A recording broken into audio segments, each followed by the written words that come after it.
quite another to find that the tribe has abandoned its sovereign powers simply because it has not expressly reserved them through a contract. To presume that a sovereign forever waives the right to exercise one of its powers unless it expressly reserves the right to exercise that power in a commercial agreement turns the concept of sovereignty on its head. Now, why is that an important case? Because you've heard it. Gee, if you've got a Social Security number, you've given up all your rights. Gee, if you've got a driver's license, you've given up all your rights. No. That's a narrow contract. It's there. It's subject to all the rules of commercial contracts, and you're still sovereign. Okay? So that case is the linchpin case that preserves your sovereignty if somebody wants to use that excuse. Now, understand what contract fraud is.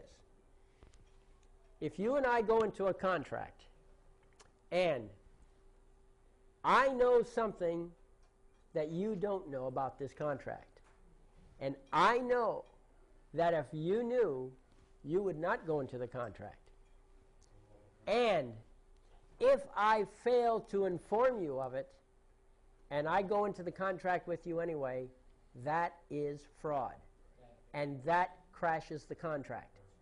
Well, guess what? They come up to you, you say you have a Social Security number. You are obligated to the contract. I don't know if they'd say it that plainly, but that's what they would do. And so my question is, well, show me. And they come up with this law. They call it law. I call it a code. Okay? And they say, here, this obligates you. I say, did you know that at the time we went into the contract? I didn't know that. What does that do to the contract? That's right. So I have no problem with the Social Security number and driver's license.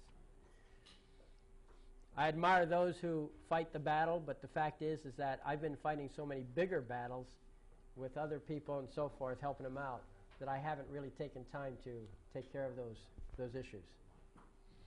Okay. All right, now let's see. What is the definition of a court? Okay? Well, let's see. Now we have court of record and so forth. Let's talk about, I'm going to skip that just for a moment. I want to talk about court etiquette. I think you guys, I see people going to court and they really don't understand some of the unwritten rules of court. Okay? Real important here. Number one, whenever you are in court, you never talk to the other side directly. You talk to them through